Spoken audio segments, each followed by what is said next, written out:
Petrobras anuncia a redução de 22 centavos no preço do diesel para as distribuidoras.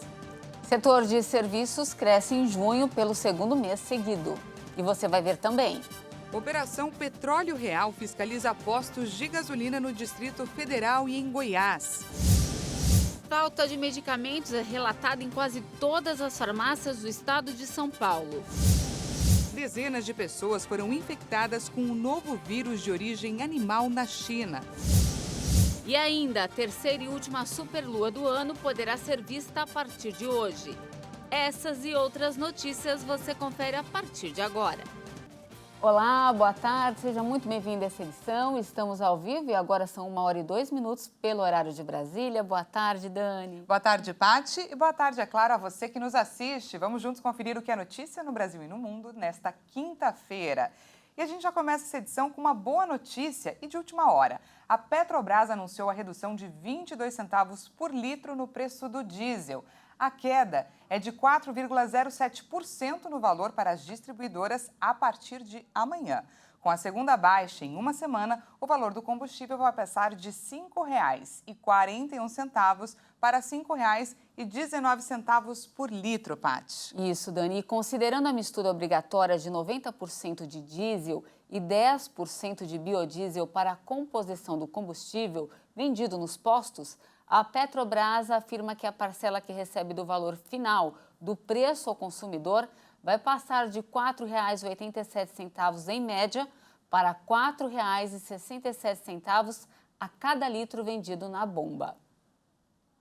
Uma operação coordenada pelo Ministério da Justiça fiscaliza postos de combustíveis no Distrito Federal e em Goiás. O objetivo é verificar a qualidade dos combustíveis, as bombas de abastecimento e os preços ao consumidor. A segunda edição da Operação Petróleo Real acontece em 90 postos da capital federal e do entorno. Durante 3 dias, policiais e representantes de órgãos de controle verificam a qualidade dos combustíveis, a validade dos produtos, a aferição das bombas de abastecimento e a transparência na divulgação dos preços ao consumidor. Também vão ser observados o cumprimento das normas trabalhistas, ambientais, tributárias e de segurança. Além disso, são verificadas possíveis infrações administrativas e criminais, como a formação de cartel para o controle do mercado. Todas as informações coletadas vão ser encaminhadas ao Conselho Administrativo de Defesa Econômica e à Polícia Federal, para apuração de possíveis crimes contra a ordem econômica. A ação já notificou postos e interditou bombas de combustível por disponibilizar o produto abaixo do limite da margem de erro, que é estipulada pelo Inmetro. No primeiro dia da operação, os servidores analisaram 180 bombas e 223 bicos. Foram feitos mais de 700 testes de qualidade e registradas mais de 30 autuações. O governo federal vai cadastrar e premiar com desconto em taxas os motoristas sem multas. O condutor que não tiver cometido infração em 12 meses pode se inscrever aí no cadastro positivo pela carteira digital de trânsito. O condutor pode se inscrever por meio da carteira digital de trânsito ou pelo site da secretaria. Entre as vantagens, o motorista que não tiver cometido nenhuma infração no período de 1 ano pode receber descontos, benefícios e incentivos por boa conduta. Segundo a secretaria, entre os benefícios estão o desconto na renovação da CNH, o crédito em estacionamentos rotativos, entre outros. A ferramenta para realizar a inscrição deve ser disponibilizada até setembro. O cadastro vai conter a relação dos condutores que não cometeram infração de trânsito no período de 1 ano e que vão ter conduta premiada. O condutor precisa manifestar a sua intenção de ser inserido no cadastro positivo para ganhar os descontos. A inserção não é automática. A Secretaria Nacional de Trânsito do Ministério da Infraestrutura ainda está regulamentando o processo de adesão ao cadastro e o passo a passo que o condutor deve seguir para entrar no cadastro positivo. Agora a gente fala sobre o setor de serviços, que cresceu pelo segundo mês seguido e também avançou no primeiro semestre. O volume do segmento tem o maior nível desde 2015. O setor de serviços manteve a trajetória positiva dos últimos meses e cresceu 0,7% em junho. Segundo dados do IBGE, essa é a quarta alta apurada desde janeiro. Com a variação, o setor mais importante da economia, responsável por cerca de 70% do produto interno bruto, que é a soma de todos os bens e serviços produzidos no país, fechou o primeiro semestre do ano com alta de 8,8%. Os dados indicam ainda que o volume de serviços prestados no Brasil ficou acima do nível registrado em fevereiro de 2020, último mês sem os efeitos da pandemia do coronavírus na economia nacional. E no acumulado dos últimos 12 meses, o aumento aconteceu, mas em ritmo menos acelerado. 4 das 5 atividades investigadas registraram crescimento no mês de junho. O destaque ficou por conta do setor de transportes, com alta de 0,6%, o que levou a atividade a aparecer bem acima do patamar pré-pandemia. Os serviços profissionais, administrativos e complementares também se destacaram positivamente. Em seguida, aparecem setor de outros serviços e os serviços prestados às famílias. Na passagem de maio para junho, o único setor em queda foi o de informação e comunicação. O policial Jorge Guaranho, acusado de ter matado o tesoureiro do PT, Marcelo Arruda, em sua festa de aniversário, teve alta hospitalar nesta quarta-feira e ficará preso em casa com uma tornozeleira eletrônica. A decisão da Justiça do Paraná determinou a prisão domiciliar do policial penal Jorge Guaranho, indiciado pela morte do tesoureiro do PT, Marcelo Arruda, durante a sua festa de aniversário em Foz do Iguaçu. Guaranho, que é réu por homicídio qualificado, teve alta hospitalar nesta quarta-feira, após quase um mês do ocorrido. Inicialmente, a Justiça havia negado o pedido de prisão domiciliar, mas acabou atendendo à solicitação da defesa do policial diante dos cuidados médicos necessários, levando em conta a falta de estrutura apontada pelo sistema penal para abrigar o preso. O juiz Gustavo Germano Francisco Arguello determinou que Guaranho deverá ser monitorado por tornozeleira eletrônica e que só poderá sair de casa em caso de necessidade médico-hospitalar.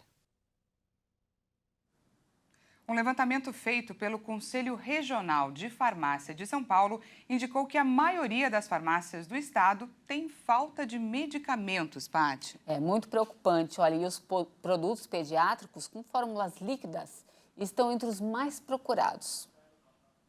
A pesquisa feita pelo Conselho Regional de Farmácia de São Paulo apontou que 98% das farmácias do estado paulista seguem com falta de medicamentos, que deveriam estar disponíveis à população. Os dados fazem parte do segundo levantamento feito pela entidade, em que foram ouvidos 2.200 farmacêuticos entre 19 e 30 de julho. Na primeira pesquisa, realizada em maio, a porcentagem foi a mesma em análise feita com 1.123 profissionais. Entre os estabelecimentos que relatam a carência, a maioria do setor privado. A pesquisa também apontou que mais de 76% dos farmacêuticos sugere a substituição do medicamento com ação semelhante e 64,14% também indicam remédios genéricos ou similares. Os relatos também mostraram que os medicamentos em falta são principalmente em suas formulações líquidas, o que prejudica as crianças, já que são mais fáceis de administrar. A maioria indicou a falta de antimicrobianos como amoxicilina e azitromicina, e até a falta de analgésicos como dipirona, ibuprofeno e paracetamol é reclamada. De acordo com o conselho, os farmacêuticos apontaram a escassez de mercado, a alta demanda não esperada, a falha do fornecedor e preço alto impraticável como os motivos pela falta de remédios. A guerra na Ucrânia e o lockdown na China também foram citados como causadores de problemas logísticos para a distribuição de insumos e medicamentos. Com a passagem do ciclone extratropical, algumas cidades de Santa Catarina registraram em 24 horas mais chuva do que a média esperada para todo o mês de agosto, não é? Isso mesmo, Dani. Olha, os prejuízos foram grandes por conta do vento. Em um dia, as regiões que tiveram os maiores volumes acumulados de chuva, segundo a Defesa Civil, foram o norte de Santa Catarina, Florianópolis e a Serra Catarinense. Foram registrados alagamentos e deslizamentos com a passagem de um ciclone extratropical no mar próximo à costa. De acordo com a Defesa Civil, a chuva intensa e ventos fortes. Em Florianópolis, a média para todo mês é de até 110 milímetros e choveu 195 milímetros em 24 horas. Já em São José do Cerrito, o acúmulo esperado para agosto é de até 170 milímetros e choveu 190. A passagem de um ciclone em Santa Catarina causou alagamentos e deixou imóveis destelhados em Barra Velha, no norte do estado. Uma placa caiu na rua que tinha movimento de carros. Por conta dos estragos, a cidade decretou situação de emergência. Além dos deslizamentos e enchentes, a energia elétrica do município também foi impactada pelo ciclone. Ao todo, cerca de 14 mil unidades consumidoras ficaram sem energia elétrica durante a manhã, sendo que o centro e o bairro Itajuba foram os mais afetados. No sul, em Criciúma, 30 famílias foram retiradas de casa com o auxílio da Defesa Civil por conta de alagamentos ou risco nas estruturas. Que ventania! E olha, o ciclone extratropical chegou também ao Rio de Janeiro. A força do vento ultrapassou os 90 quilômetros por lá e, por conta disso, houve queda de árvores, queda de portões de casas e alagamentos em vários pontos da cidade. Vamos ver como está o tempo nesse momento no Rio? Essas são imagens de uma das praias da capital fluminense. A gente vê que as ondas estão bem agitadas. Essa ressaca do mar foi provocada pelo ciclone e as consequências do fenômeno ainda devem ser sentidas na cidade. De acordo com o sistema de alertas do município, as rajadas de vento deverão chegar a 100 km por hora ainda hoje. E agora vamos para Florianópolis. A ressaca também predominou por lá nessa quinta-feira e parece que o tempo deu uma boa melhorada. O sol tem dado as caras em alguns pontos da cidade, mas Floripa tem previsão de chuva ainda para hoje, só que em um volume bem menor do que o registrado ontem. E antes de encerrar, vamos ver como estão as coisas aqui em São Paulo. As imagens ao vivo são aqui da região central de São Paulo. Está nublado, como a gente pode ver, chove um pouquinho e fica nesse vai e volta o sol. A expectativa de hoje é que seja a tarde mais fria do inverno e talvez do ano. Então, se agasalhe. Se agasalhe que tá feio. Olha. E veja a seguir, dezenas de casos de Lanja, o novo vírus de origem animal, já foram confirmados na China. E ainda, superlua poderá ser vista a partir de hoje. Será a terceira e última de 2022. Em instantes, nós voltamos já.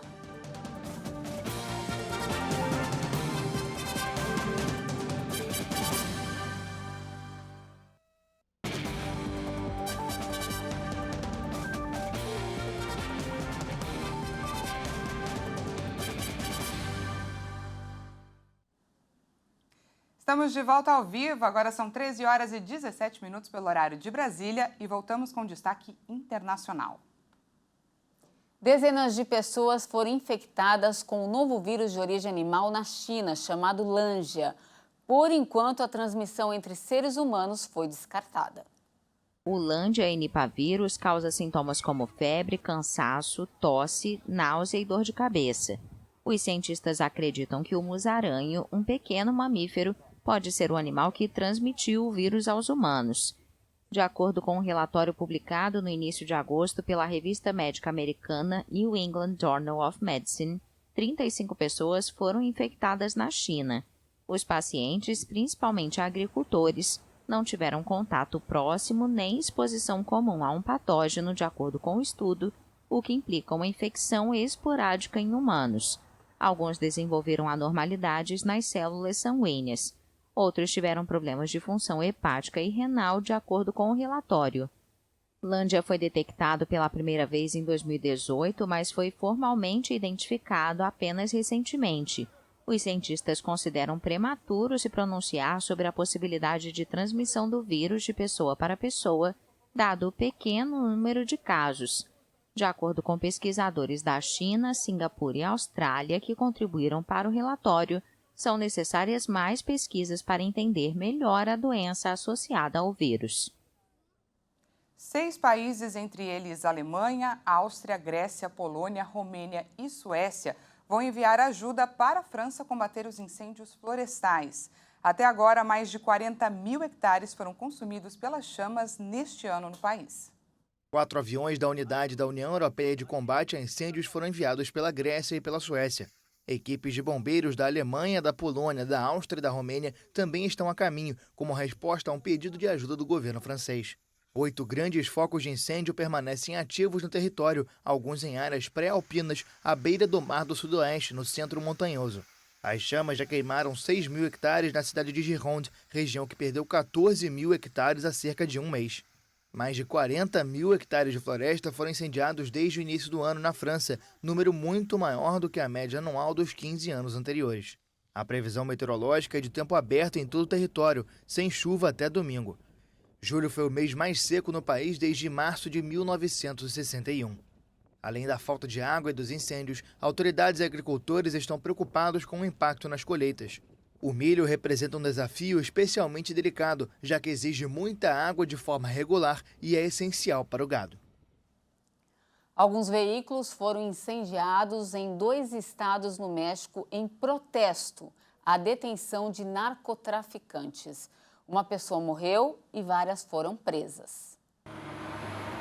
Comoção no México depois de enfrentamentos entre militares e narcotraficantes. Os incidentes deixaram um morto, além de vários veículos e estabelecimentos incendiados nos estados de Jalisco e Guanajuato. Os confrontos começaram no município de Itlahuacán del Río, em Jalisco, depois que agentes invadiram uma reunião entre traficantes. Em represália e para evitar a chegada de reforços da polícia, os criminosos iniciaram ataques em várias localidades. Al parecer havia encontro, uma reunião de 2 bandas. Aparentemente, havia uma reunião, um encontro entre 2 grupos e chegou à Secretaria de Defesa, agentes da Secretaria. Houve detenções e isso provocou o protesto com a queima de carros. E enfrentamento, houve detenções. Esto foi o que provocou as protestas, as queimas de veículos. Veículos da imprensa local reportaram que entre os detidos há integrantes do cartel Jalisco Nueva Generación, um dos mais poderosos do país. Jalisco e Guanajuato são 2 dos 6 estados que concentram a metade dos homicídios cometidos no México, a maioria atribuídos ao crime organizado.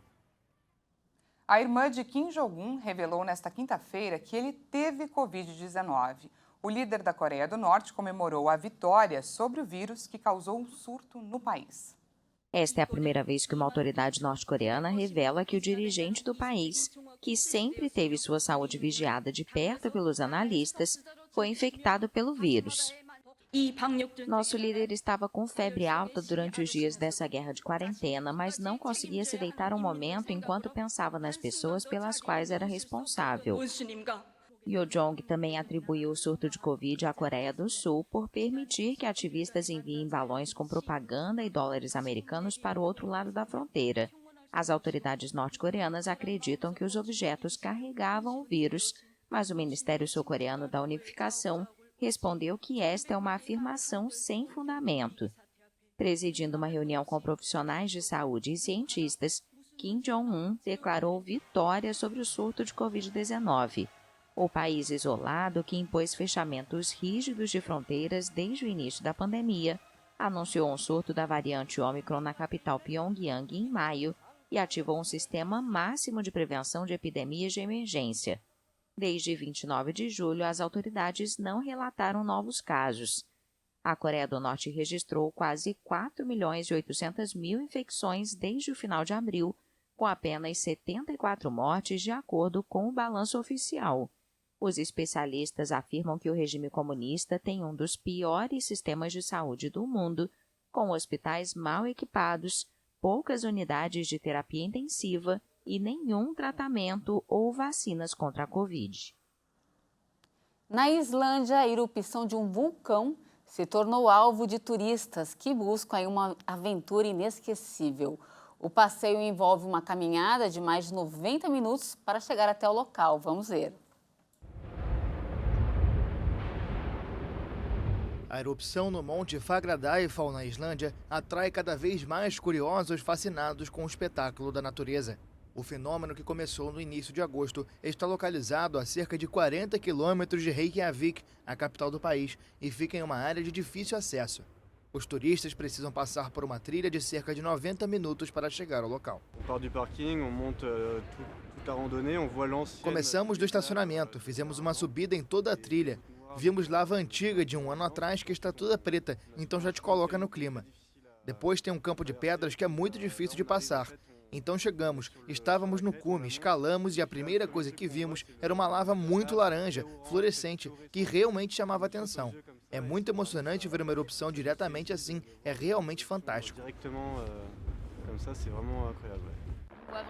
Você pode realmente ver toda a força da natureza aqui, é um espetáculo que nunca tivemos a oportunidade de ver.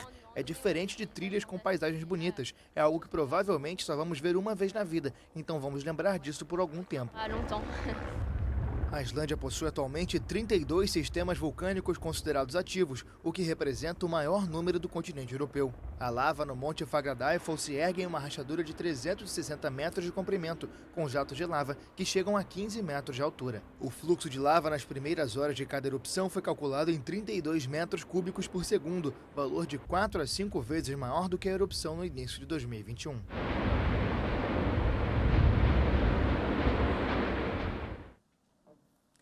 E agora eu e a Paty temos uma informação importante sobre saúde. O trabalho voluntário e o artesanato são associados ao menor risco de demência em idosos.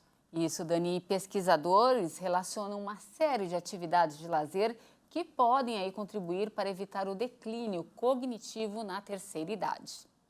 Com o envelhecimento populacional e o aumento da expectativa de vida para os próximos anos, também cresce a preocupação de cientistas sobre como evitar um dos problemas mais comuns ao avanço da idade, a demência. Um trabalho publicado na revista Neurology da Academia Americana de Neurologia fez uma revisão de artigos científicos e chegou à conclusão de que algumas atividades de lazer podem reduzir o risco de demência. Mais de 2 milhões de pessoas que não sofriam da doença foram acompanhadas por pelo menos 3 anos. Nesse período de observação, foi verificado que cerca de 75 mil pessoas desenvolveram demência.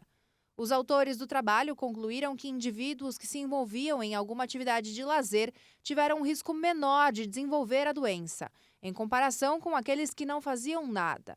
Fazer artesanato, praticar esportes ou voluntariado são apontados como aliados de um envelhecimento saudável.